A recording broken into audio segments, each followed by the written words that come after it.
in just a moment. Hello, everyone.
Okay, let's do this in 3, 2, 1.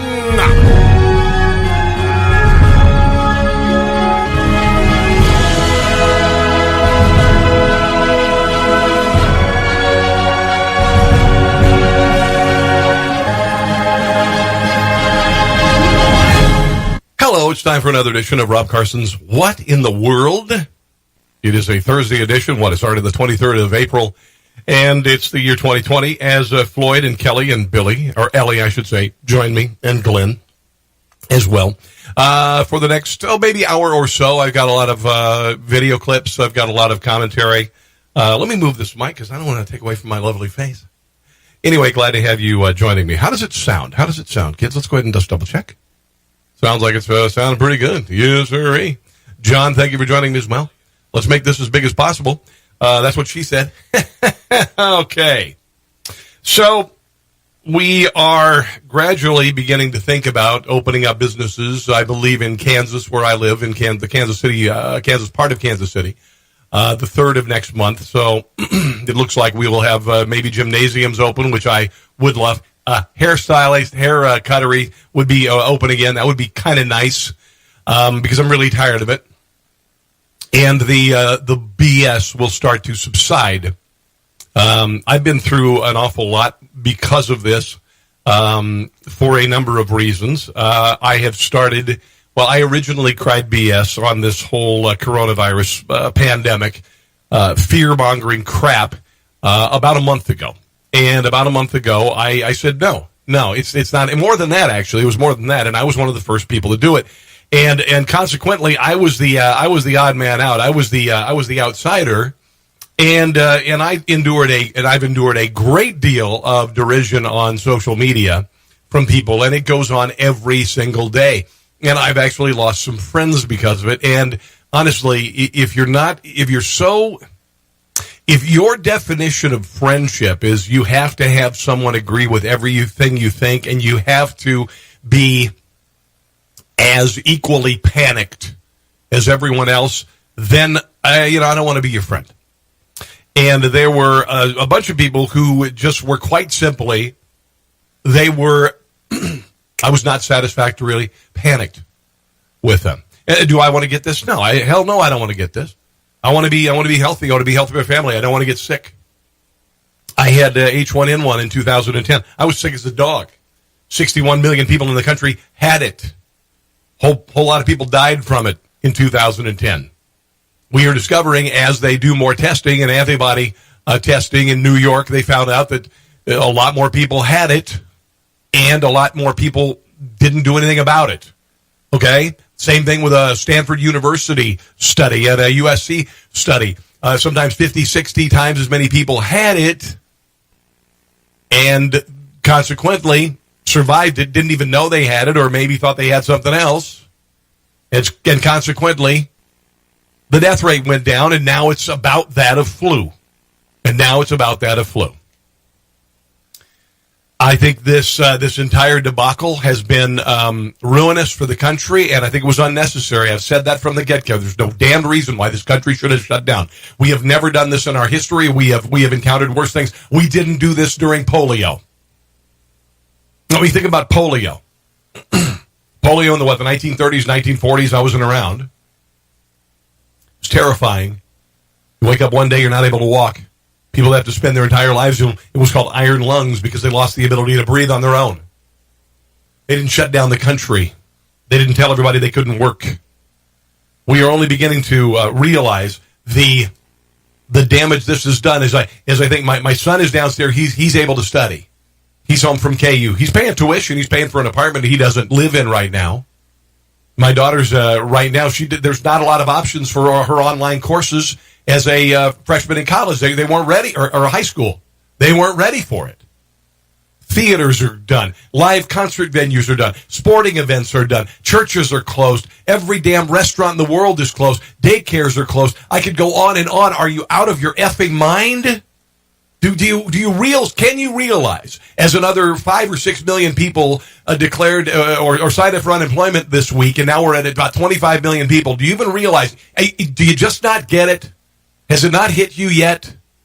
Is the reason that it's not that big a deal because you're sitting, maybe some people are sitting on their butts at home and they're perfectly fine getting a check from the government? Well, I certainly am not. My job has been deemed necessary. But this is killing people. And it's got to stop. And this can never happen again. It can never happen again. This is a headline. This is a new study. Another one of these bullcrap studies from the Journal of Benefit Cost Analysis is what this comes from. It says here, now it hasn't been peer-reviewed, and it's slated for publication in the Journal of Benefit Cost Analysis. But it says here that a new statistical study has suggested that the value of lives saved by shutdowns in the coronavirus pandemic could outweigh the damage to the U.S. economy by $5.2 trillion. Okay? Listen to this line of absolute, and normally I don't use profanity. I'm just going to say absolute shit. Okay? Hi, Peter. How you doing there? The study assumes that 2.2 million Americans would have been killed in the pandemic without lockdown measures. We know that came from Imperial University in London, and it was a line of crap. They also said 500,000 people in Great Britain would die without lockdown measures. And that each life lost has a statistical value of $10 million for a total cost in deaths of $21 trillion over the controlled scenario. So this is from the Department of pulling statistics out of your rear end. This is just sort of just crap. There is no... Okay, let me explain it. About 2 million people in the entire world have gotten this, okay? The Black Plague, when the world's population was much smaller, killed 200 million people. All right, 30 million people died of the Spanish flu. Internationally, we're not even close to that on the number of people who've gotten it. This has all been nonsense. Are people sick? Oh, hell yeah. Are we concerned about people who are elderly or have pre-existing conditions? Hell yeah. And in New York, where half of the cases and half of the deaths occurred, most of them were elderly people with pre-existing conditions. That's been proven. Why aren't we protecting them? Why aren't we protecting them? Why didn't we just protect them from the beginning without shutting down the entire damned country? And you watch the news and you see Chris Cuomo emerge from his basement. You know, Chris Cuomo was so sick, how was he able to do his show every night? If Chris Cuomo was so sick, so desperately ill, why was he would do the show every night? He wasn't coughing. He was not experiencing any sort of experiencing any sort of distress when he did his show. He wasn't congested. He didn't have a frog in his throat. He was able to do the show, but somehow he survived this harrowing ordeal. The same goes with Tom Hanks and Rita Wilson. I had a buddy named Mike. He survived it, and he had a heart condition. And that was one of the reasons why he was pretty sick, and he had to go into the emergency room, and then he had to go into intensive care for a couple of days. But he has a heart condition.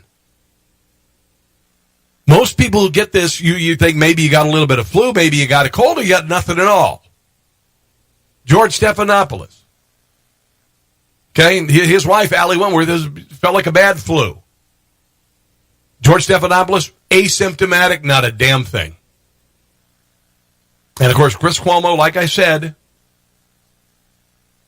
Chris Cuomo was able to do his show without any issues. And then he came out of his basement like Lazarus, rising from the grave.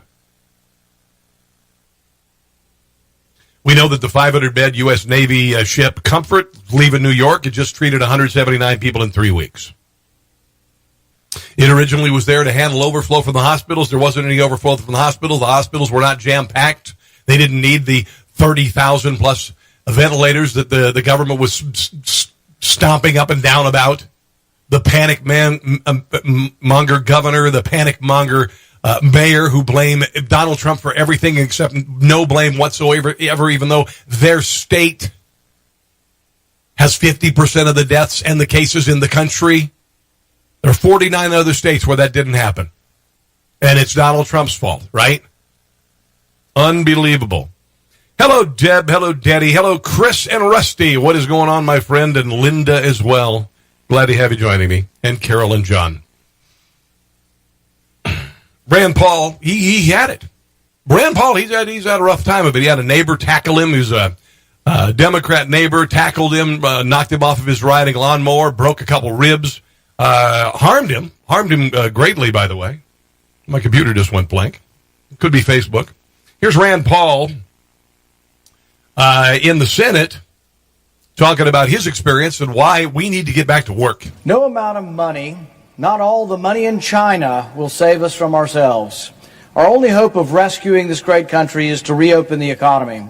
If you print up billions of dollars and give it to people, they are unlikely to spend it until you end the quarantine. The good news, though, is that the scientific community finally has facts instead of conjecture. The models that used 3.4% mortality were fortunately very wrong. Random samples now of thousands of people have now been tested for antibodies or immunity to coronavirus. 2 large randomized studies in California show similar results.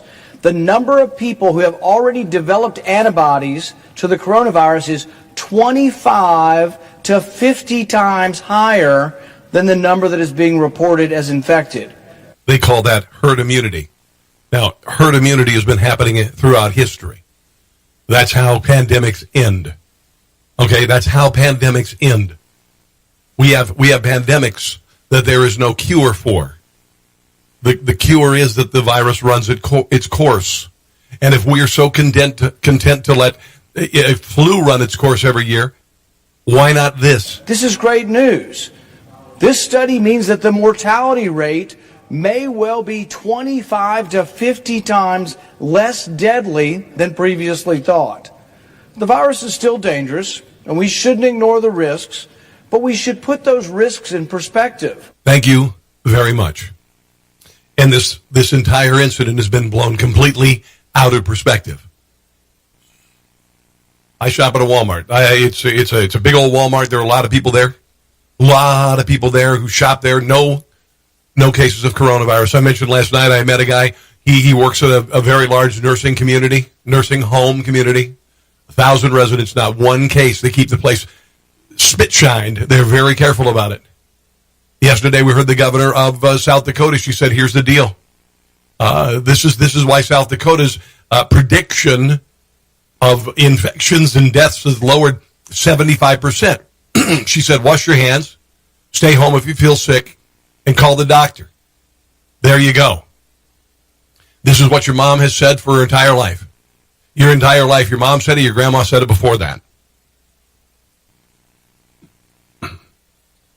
This is the House of Representatives today. They were back in session.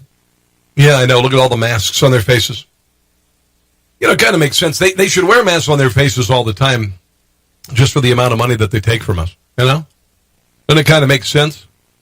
A lot of people are really mad that Jim Jordan Jim Jordan did not have his mask on.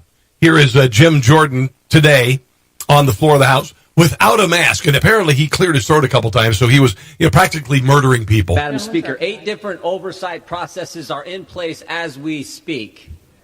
We got the Oversight Committee itself, which has the broadest jurisdiction of any committee in Congress to do oversight.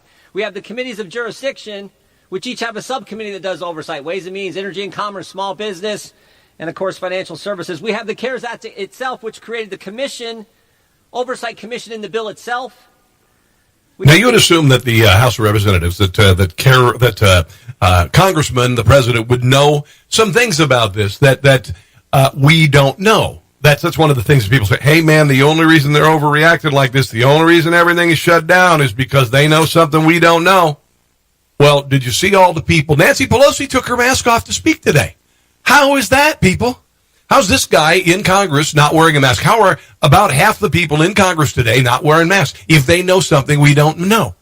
We have the CARES Act, which also created the Pandemic Response Accountability Committee in the bill itself. That's the fourth one. The fifth one, we have the IGs, the Inspector Generals from each of the respective agencies, Health and Human Services, Treasury. Sixth, we have a Special Inspector General created in the CARES Act. Seventh, we have $20 million in funding appropriated in the CARES Act, which created a process for auditors and experts at GA. I think what he's trying to say is Congress chases its tail a whole lot. Now, my Aunt Kay is here. She said that Rand Paul had the virus, and he's perfectly fine. He's not going to be able to probably get it again, but she says it's too dangerous to open everything. It's just too dangerous. Well, I disagree. I think you need to protect those who are impacted by it most. And you know why I say that? Listen to this, kids. Because in New York, 90% of all coronavirus patients placed on ventilators in the city died. Okay? Outcomes for 2,634 patients altogether. 20% passed away. These are people who are in high-risk groups. Those placed on ventilators, 88% died. For those over 65, mortality rate was 97% when put on a ventilator. Okay? 94% of the people who were hospitalized, that's 2,634 patients that I just mentioned, had some sort of a underlying health condition. It found out 50% had high blood pressure, 42% were obese, 34% had diabetes. That's it.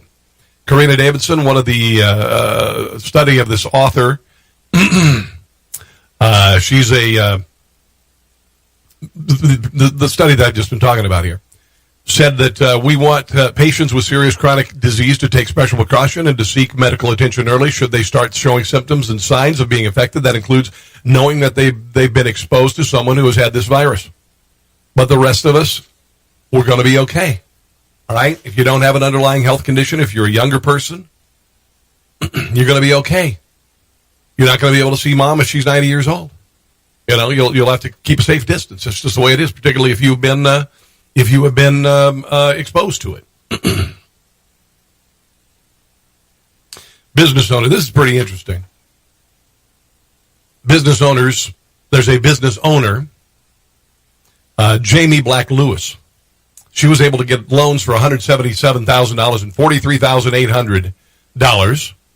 Thought that her 35 spa employees would be happy they weren't losing their jobs. Yeah.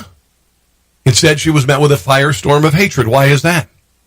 She said the employees, many of which were paid hourly, were angry because they were preparing to obtain more money through unemployment than they would by staying employed. It's a windfall they see coming. In their mind, I took it away, she explained. I couldn't believe it. On what planet am I competing with unemployment? We cannot create an incentive not to work. And that's happening with a lot of people in this country. You know, you get that $1,200 check from the government. You get $500 per kid. And it's a little bit ridiculous that people who don't need the money, couples making $200,000, should get $2,400 as a couple and another $500 for each kid. It's absurd. This whole thing is absurd. Where I work, I know a guy who makes $150,000 a year. He's not getting $1,200. He's only getting $1,000. Are you freaking kidding me? We're burying our country in debt. We're destroying our children's future. Right now, the debt of the United States is at $25 trillion, and there's no end in sight. We have a virus, and we know people can't work for a variety of reasons. Rick Scott said to the Miami Herald, we got to help them out, but at the moment we get back to work, we not create an incentive not to work. We cannot be paying people where more money on unemployment than they get paid on their job, and some people are. This is the story about some of the difficulty that, and here's the thing: if you have a small business or a large business, and the government says you had to shut down, you should be able to take some money. The government should pay you. Now, I disagree with the Ashford Incorporated hospitality real estate business with several subsidiaries. Okay, it's a luxury hotel group. And they got $30 million in loans from the U.S. Paycheck Protection Program, the biggest sum received by one of more than 100 public company disclosures related to these. Group subsidiaries also took $8 million in loans, and subsidiaries affiliate company Braemar Hotel and Resorts have been granted $15 million. Now they're laying off a lot of people. They're laying all sorts of people off. And guess what? Their executives are getting millions of dollars in dividends. That's where you cross the line. That's where you cross the line. I said yesterday, P.F. Chang's, their business is down. Ruth's Chris Steakhouse. You're thinking, Ruth's Chris, that's only rich people go there. Ruth's Chris is a steakhouse. They have a clientele. And nobody is going to eat at Ruth's Chris if they have to drive by curbside. Nobody is going to go to Ruth's Chris and say, I want that $60 10-ounce filet mignon in a car in a styrofoam container delivered to my car. But here's the state of business in America, and of course, because it is the government, in many areas of the country, it is a cluster. You know what? Jeray Simons Miller, a massage and yoga studio owner, had to furlough 27 employees in March. Now she's the one that I just said her employees are really mad because they were going to get more on unemployment. She applied for the Paycheck Protection Program loan as soon as she could. She says it's been a confusing journey. They wanted certain forms to open the business. Imagine that, a confusing journey through government bureaucracy. I really? This bank account, which I wasn't able to find because I haven't needed them for many years. Miller applied for the loan at 4 banks. The last one was approved. I am so grateful that I have funds that I can give to my employees because they are out of work. But it's not a loan to help solidify a business that is unable to operate. Lisa Baluma and her husband run a French-Moroccan bistro in Hoboken, New Jersey with a business partner. The partner is in the hospital with COVID-19, adding even more stress to the process. I felt like we had to get on the phone immediately. We had to quickly stand in line type of thing. I felt like it was going to be a huge savior. Baluma was lucky. A neighbor who's a lawyer helped her navigate the process. Okay, so basically, not only are businesses being told they have to shutter, then they've got to jump through a bunch of hoops. There are a lot of people who literally have to wait weeks and weeks and weeks. They haven't got money yet. I'll get to what Governor Cuomo said about those people in just a second, because it was tone deaf. It was like what Nancy Pelosi did on James Corden's show when she stood in front of her $40,000 freezer fridge combos with her $13 a pint gelatos. And by the way, if you didn't see the ad for that, I want to play this ad. It's absolutely a marvelous piece of advertising. Nancy Pelosi appeared very tone deaf as she and other House members, all of Congress, was off for 3 weeks. Came back with, she had a designer scarf on today, by the way. And she was on James Corden's show talking about how she deals with the shutdown of the country in her multi-million dollar mansion, and the Trump campaign took the footage and made this. We turn now to that $350 billion fund to help small businesses and its workers get through the shutdown. It will be up to Congress to restock it. But Democrats blocking that move this morning. They asked for $250 billion in 48 hours. I said, well, I don't think so. They objected, and well, because apparently there wasn't $25 million in there for the Kennedy Center in Washington, D.C. Congratulate the Senate Democrats. Speaker Pelosi, what are you going to share with us from your home? Chocolate candy. Thousands have been forced to wait for hours at food banks all across the country. This is my chocolate, and then we have some other chocolate here. We just got to restock the ice cream. You don't want to eat up everything all at one time. I can't do it much longer. I'm trying. Look at that. Look at that fridge right there. You got some eggs. You got, I don't know, maybe those some pizza rolls down there. You got some, looks like cran grape in the front.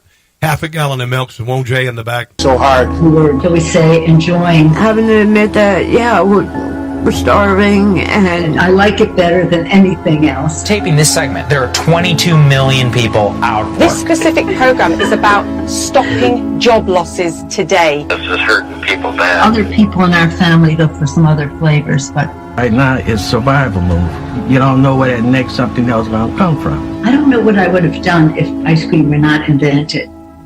I just wonder. Wow. She's got $300 worth of ice cream in her damn freezer. You know? Unbelievably tone deaf. They finally did pass a second round of stimulus for small businesses. Andrew Cuomo was asked about, you know, there are a lot of businesses, they haven't received a check yet. They haven't received a loan. People haven't gotten their unemployment check yet. They haven't got any money from the government. And they're expected to, I guess, miraculously, using some sort of mind control technique, convince their landlords not to boot them. Convince their utility companies to not turn off their electricity. They'll go to the grocery store and say, hey, man, listen, I need to feed my family, but I haven't got my check yet. So why don't you just go ahead and give me the groceries and I'll get back to you. Listen to how tone deaf this fool is. They're also saying, if you can't afford to pay me unemployment or your system you is will not be set paid. up, You will be paid. But unemployment they can't from. Tell that to the utility company. You will be paid. Tell that to the landlord. You will be paid. For they can't wait for the money. They're out of money. Yeah, we're talking about a couple of days lag on the unemployment insurance, and they will get the check from the date of unemployment. Does not cost them an extra penny. Now, they can say unemployment insurance isn't enough. I get it. When the government puts you out of work, when the government shuts down your business, you should get what you're paid. All right, unemployment insurance, if you get fired from a job, then you will get a fraction of what you made. But if the government shutters your business, takes away your way of life, you ought to get paid what you get paid. Even with the $600 check and the $1,200 check and the unemployment insurance benefit is not enough. I understand the economic hardship. Do you really? Do you understand that as you live in your governor's mansion? And you're part of the dynasty in the state of New York? And you're not missing a damn paycheck? I feel it. The question is, what do you do about it? What do you do about it? Really? And do you put public health at risk? And do you drive up the number of deaths for it?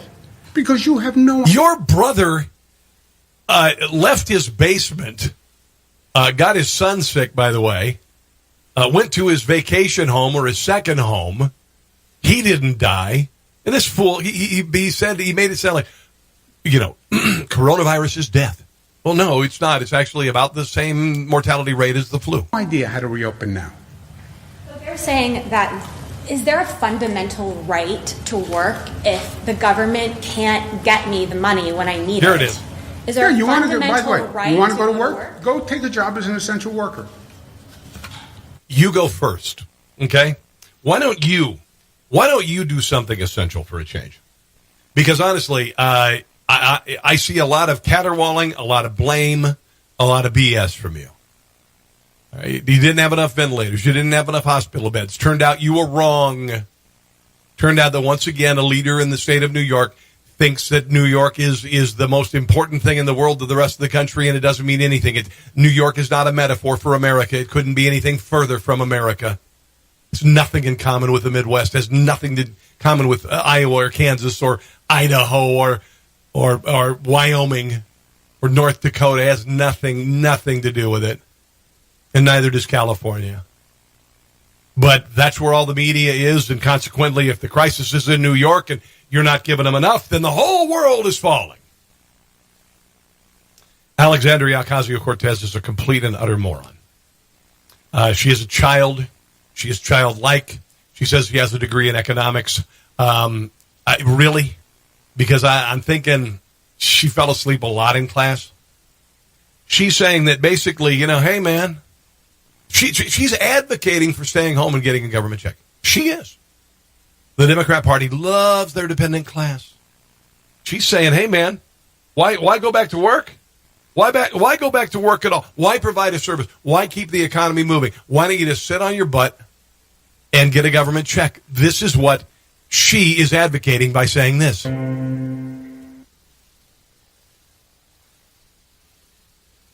Okay, let's try that again, kids. Yeah,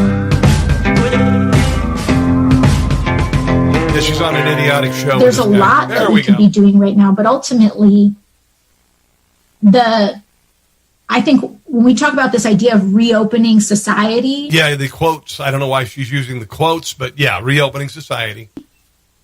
Getting back to only business. in America does when the president tweets about liberation, does he mean go back to work? Do you think liberation is staying at home and feeding off the government and being reliant on the government? Is that liberation? Have this discussion about going back or reopening. I think a lot of people should just say, no, we're not going back to that. We're not going back to working 70-hour weeks just so that we could put food on the table and not even feel any sort of semblance of security in our lives. You mean like being a farmer? You mean that? Maybe 70 is probably a short work week to most farmers. Do you think farmers feel security? You idiot. Yeah, this woman didn't even know that you put a seed in the ground, something would grow. Did you know that? A couple months ago, she was surprised you could put a seed in the ground and lettuce would come out. There are a lot of people who work 70 hours a week and there's no security. Try being in radio sometime. What an idiot. Complete and utter idiot. The mayor of Las Vegas, she's being destroyed in the media because she's suggesting that we allow businesses to open on their own accord. She lives in Vegas. Vegas is being destroyed right now. Vegas is made of tourism.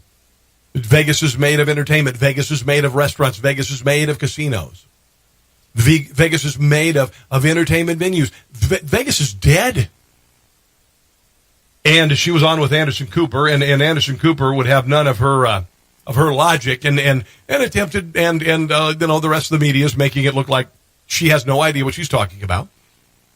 She's a free market capitalist. She's saying that let the businesses decide, and then let the customers decide if they want to go. You're talking about encouraging hundreds of thousands of people to come to Las Vegas. I get the financial losses people are suffering, which is awful. But you're encouraging, hundreds of thousands of people coming there in casinos, smoking, drinking, touching slot machines. You can't actually smoke in casinos anymore there, buddy. I don't know if you've been to the casinos lately, but you can't. Breathing circulated air and then returning home to states around America and countries around the world. Doesn't that sound like a virus petri dish? How is that know safe? What it sounds like? You're being an alarmist. I'm not. I've lived a long life. Watch the look on his face here. I grew up in the heart of Manhattan. I know what it's like to be with subways and on buses and crammed into elevators. Yeah, you're being an alarmist because that's how you get ratings. Well, you don't get ratings because you're on CNN. I think you are by saying what you have just said. So you don't believe there should be any social distancing? You don't believe that this is Of course I believe there should be. Of course. How do you do that in a casino? That's up to them to figure out. Whoa. Wait a minute. You mean the government can't do it? I don't own a casino. I don't know anything Wait about a minute. I'm sorry. You're the mayor of Las Vegas, and you want casinos to be open, even though you have no authority, thankfully, over casinos. But you say open them up, but you have no responsibility about how that would be done safely? No, you're blurring. No, you're blurring. You said it's not your job. There. I am not a private owner of a hotel. I wish I were. And I would have the cleanest hotel with 6 feet figured out for every human being comes in there. Oh, imagine that. It's like, I don't know, a retirement community. You close down a retirement community? Maybe that's not the best analogy, but you close it down and clean it out, people. You can't live here anymore. You can't be here anymore. They've done that with restaurants. They've done that with everybody else. As far as social distancing, just a giant line of crap. This keeping a social distance of 6 feet is a line of crap. You know what causes the most transmission? When you're in a room with somebody for a month. When you're in the same house with somebody, when you're in the same nursing facility. It's not when you go out and walk in a park. It's not when you go to an amusement park and get on a roller coaster. Unbelievable. Unbelievable. And, of course, CNN is using it. And the national media is using it because, not as people meant. This is kind of a leftist dream is what it is, because the leftist communists would sooner see you behind an oxen in a field with no ability to drive or fly, you living in a feudal economy while the proletariat lives in the lap of luxury. That's what Washington, D.C., that's what draining the swamp is all about.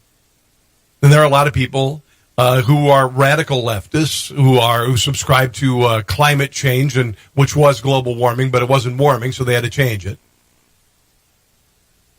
But they're saying this is the best thing in the world, man. And our carbon emissions are down. And apparently, according to CNN, there's been a pause, apparently, in global warming, but that's not really the case. There seems to be this perception that maybe the virus has helped humanity buy some time when it comes to global warming. What's wrong with that assumption? We'd have to keep doing this. Now, here's the thing. For radical environmentalists, what is happening right now, the destruction that is happening right now is not enough. Listen to this guy. Even more, and do it for the next 30 years to really begin to bend the curve on the greenhouse gases in the atmosphere. So we would have to be on our knees and have the economy destroyed for 30 years, essentially living like Escape from New York, before the curve finally started to get bent on the environment. It's kind of like having a really huge bathtub in the sky filled with pollution, and we have the faucet pouring more in. And all we've done is kind of turn down the faucet a little bit. So what do you want to turn it off?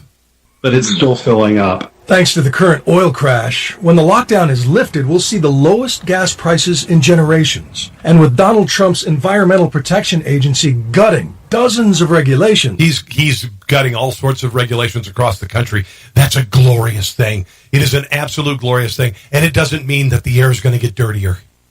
Experts say a spike in pollution seems inevitable. Seems inevitable, okay? So that's not even scientifically based. That is a complete opinion piece, by the way. Hello, Eric and Greg and Ryan and Marty. Thank you for joining me. Do appreciate it. Please share with others. And Wendy and Randy. Randy, my college friend Randy, and Carol.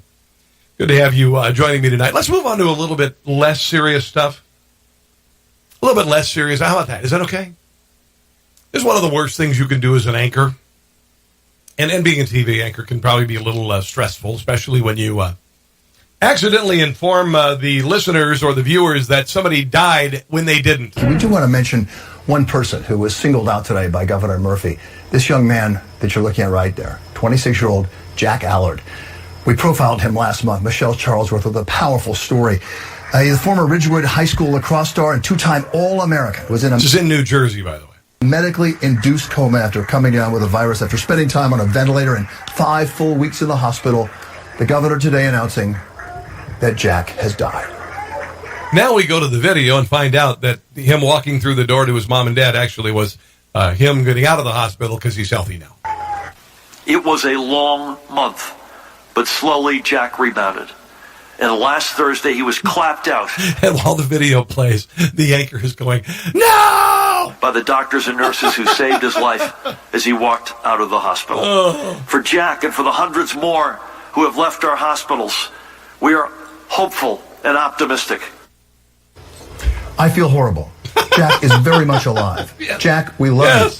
And the story Michelle did brought so many people closer to you, and your story closer to all of us again. Jack is alive and back home. He has come home, not in the figurative sense. Somebody get Aunt Blanche up off the floor there, get some defibrillators because her nephew is alive.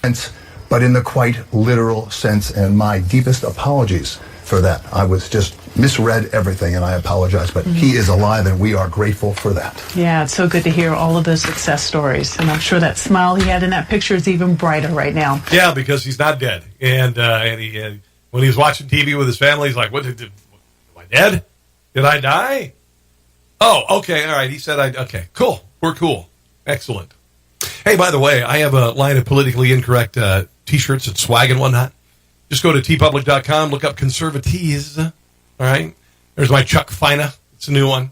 So if you take the CH and you put it on the China and then you use the F to the UC. You know what I'm saying? Yeah. So Chuck Fina, there's Hillary in 20 Never. You can put that on a T-shirt. You can put that on a hoodie or whatever. You can't coexist when some people want to kill you. Kind of get back at the people who drive the Priuses and have the bumper stickers that say coexist on them and farms not arms and stuff like that. So if you would, please order something that I get a little piece of that. My friend Sam Cangelosi, a designer, he gets to do that as well. Texas judge ordered all county residents to wear masks in public or face fines, jail time. Law enforcement said, Juck the fudge. The judge. Okay, anyway. Texas judge in Harrison County issued the order on Wednesday demanding that all county residents wear their masks. The new rule, which require adults and children under 10 to cover their nose and mouth when venturing outside the home. The sheriff says, nah, don't think so. People are going to face a $1,000 fine, 180 days in jail. In response to the ruling, the unions representing Houston's police officers and Harris County deputies shot back, saying their officers do not intend to endorse the new mandate. The citizens of Harris County are working hard together through this pandemic and do not need the added stress and fear of being fined or arrested for failing to wear a mask or covering they may not have. This is according to David Cuevas, president of the Harris County Deputies Organization, referred to the order as draconian. I'd say let's modernize it a little bit. Can we at least make it Nazistic or Marxist or communistic? Draconian is kind of dated, Democratic Party-esque, kind of updated a little bit. Things are pretty bad when the Amish are getting busted. Yeah, the Amish. Apparently in Ohio's Gewega County, the health commissioner, Thomas Quaid, sent a letter to Amish bishops saying, hey, man, y'all can't be getting together and stuff. You can't be getting into Ford Econoline vans with 6 rows of passengers and going in town to go grocery shopping or work at the Amish market or whatever. So that's what the order was given. Over the weekend, a large gathering of Amish people was broken up by police. One person getting arrested, another issued a summons, 2 charged with underage drinking, oddly enough. Apparently there was some concern, and there were large gatherings happening, and somebody decided to call the police. Well, it certainly wasn't somebody Amish, because if I'm not mistaken, Amish people don't have phones. I could be wrong. I don't think the Amish people would call the police on themselves. So some jagoff called the police, saw that the Amish were having a party in a barn. I thought they raised barns and not partied in barns. But anyway, when the police got there, the barn was full of people. Some of them ran.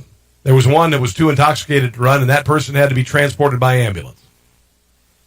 So apparently there were some large gatherings in Amish communities, despite stay-at-home orders. The Amish community, it's a community. This is just absolute crap. This is just crap. Today I saw an ad, and I think it was Oscar Mayer. And Oscar Mayer on May the 2nd wants everybody to bring their grill into their driveway, and everybody in the neighborhood have a grill, and they're going to donate a bunch of food to needy families. And I think that's wonderful.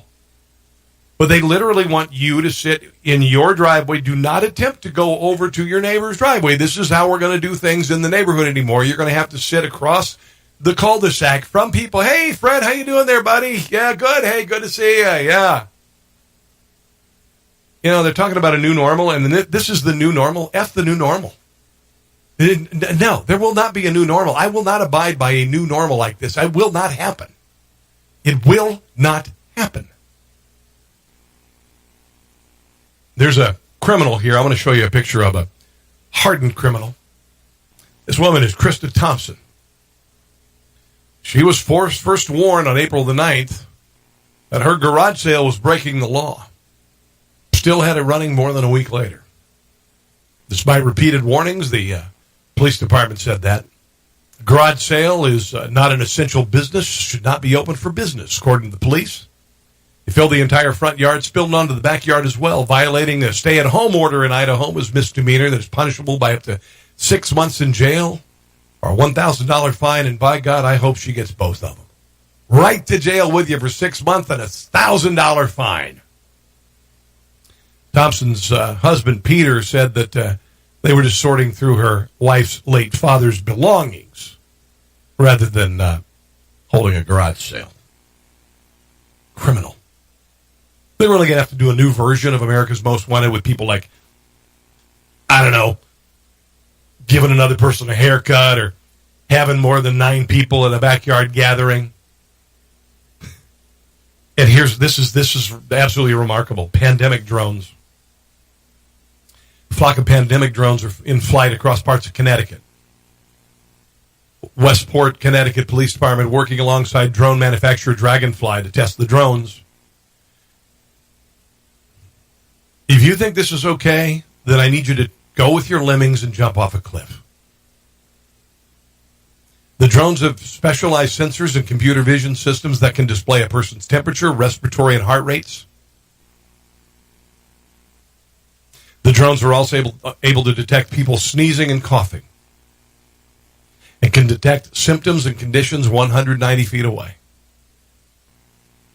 Is this the world you want to live in?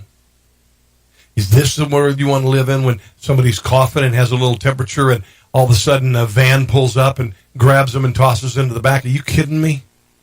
Because that's what's coming. That's what happened in China.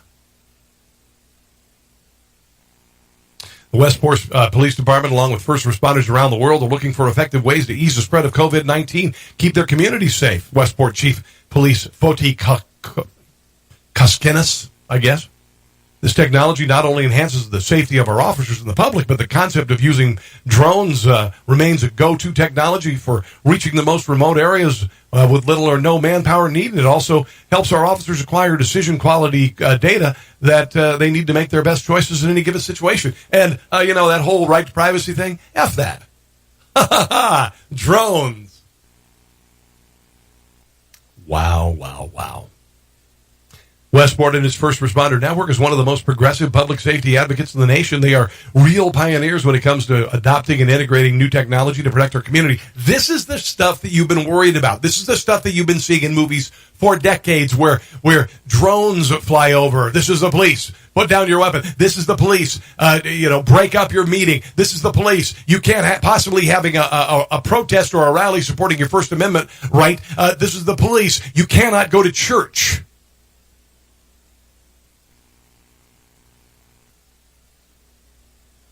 Unbelievable. And if you think this is okay, you grew up in the wrong country. If you think that's okay, you grew up in the wrong country. You need to consider North Korea. You need to consider Cuba. You need to go somewhere else. I'm serious. Let's wrap things up with something a little bit light. A lot of people are kind of bored. I don't know. What are you doing these days? Today, I had my day off. I had my big day off. I recorded my show for Newsmax and did a bunch of stuff around the house. And I made dinner. I made enchiladas, made some grilled chicken and red sauce enchiladas, a little cheese on it. It was quite lovely. And tonight, I'm going to go hang out, maybe watch some Netflix, hang out with the family, chill. And that's back to work tomorrow. And the next day, and the next day, and the next day. But some people have a little bit of free time, including Jeremiah Warlick. Be ready to laugh because this is pretty funny. Jeremiah Warlick is testing the strength of a watermelon by doing this. Apparently, there's a watermelon challenge. He calls himself the Rubber Band Man, and what people have been doing is they put rubber bands around a watermelon until the watermelon explodes. Okay, they apparently were going to do this with Michael Moore, and they would have gotten the same result, but they decided not to. Because nobody wants any bit of Michael Moore on them. That would be just awful. So here is the Watermelon Man, Rubber Band Man Jeremiah. This is actually really funny. Enjoy. This will be the last video of this show. There's a Rubber Band Man, Rubber Band Man. 900, literally 900. Look at that watermelon. 944, 945. Okay, we got the last rubber band on there. I'm going to sit back here. 43. Nope, starting to split a little. I'm going to go sit in the chair here, see what happens. This is not a good idea. In 3.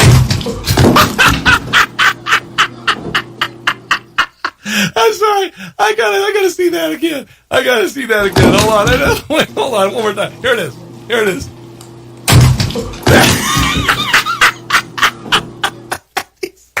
Yes.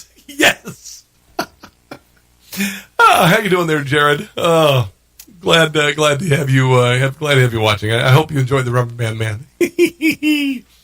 Okay, well, guys, that's going to do it for me tonight. I really appreciate it if you would share on social media. Also, check out my YouTube channel. It's at Rob Carson Show. I'm going to be starting my radio show. We just got to kind of iron some things out, but we will be on the air here very, very soon. And if you want to just, keep following these 2 Facebook pages, that'd be awesome. Rob Carson Show and Rob Carson Twitter. It's Rob Carson as well. I hope you and your family doing gloriously well. God bless you. We're going to get through this, and we're going to come back stronger than ever. And if you don't want to do that, then you're in the wrong country. We're going to be back bigger and better than ever. God bless you. See you soon.